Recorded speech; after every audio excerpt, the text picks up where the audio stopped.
உனக்குள் சகல ஜாதிகளும் ஆசீர்வதிக்கப்படும். கலாத்தியர் 3வது அதிகாரம் 8வது வசனம்.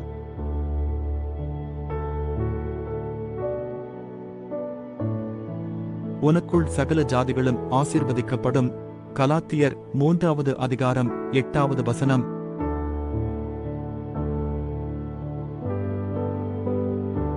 உனக்குள் சகல ஜாதிகளும் ஆசீர்வதிக்கப்படும். கலாத்தியர் 3வது அதிகாரம் 8வது வசனம்.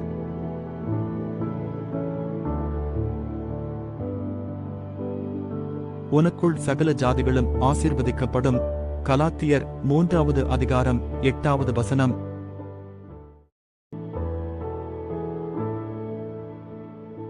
உனக்குள் சகல ஜாதிகளும் ஆசீர்வதிக்கப்படும். கலாத்தியர் 3வது அதிகாரம் 8வது வசனம்.